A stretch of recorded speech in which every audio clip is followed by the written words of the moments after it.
You're talking about the numbers. Let me add another number, the index of industrial production. I think you missed out on that. That grows at 17.4%. I want to bring in Professor Dipankar Sengupta and Nasir Salim, welcome.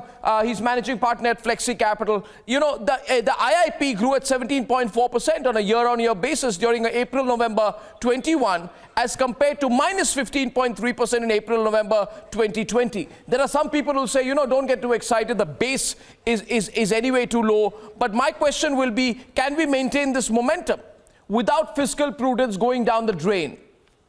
Can we maintain this momentum without fiscal prudence going down the drain? Nasir, you'd like to take that? Nasir? Yes, good morning, Arnab. Good morning. Great to be back on Republic and great to be back on your show. So, Arnab, very key question on manufacturing and on IIP numbers. And, so obviously one is, of course, the low base effect, which you've already mentioned.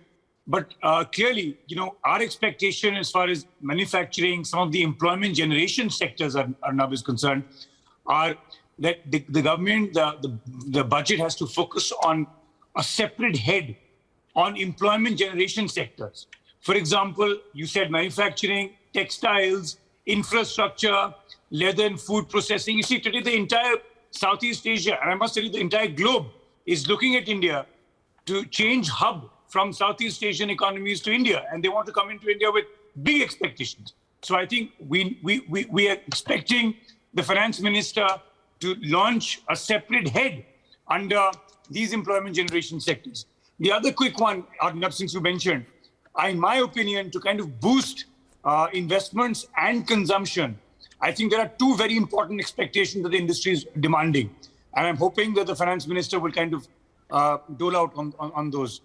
Number one, certain incentives need to be given certain tax incentives need to be given for labor-intensive units. For example, SEZs, coastal zones, industrial parks, if those are set up and there's a policy guideline that is issued for setting out some of those initiatives, it's going to be a big welcome step for this entire IIP and this manufacturing boost. Number two, a very quick one.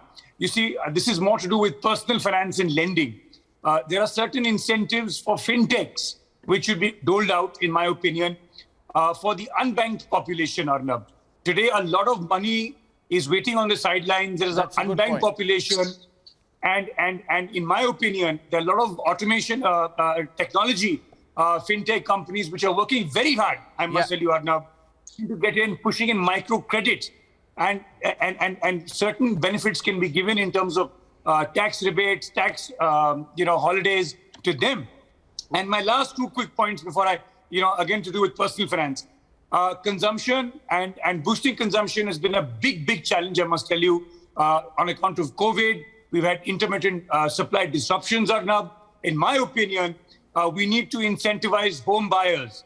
And home buyers can be done through the current deduction for home loan buyers, which is 1.5 lakhs. Yeah. If the finance minister can increase this to 200,000, it's going to be a welcome step. Please understand, I heard some of your panelists mention, I hope there's rationalization on GST, there's income tax reductions. I don't think that's possible. Let's be fair to her.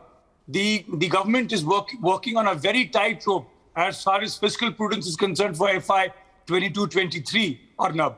And I don't think it's going to be so easy to expect any tax cuts at this. Now, sir, there are two things I'm looking at as well. You put it brilliantly. So we're looking at things. We also got a couple of breaking news items out.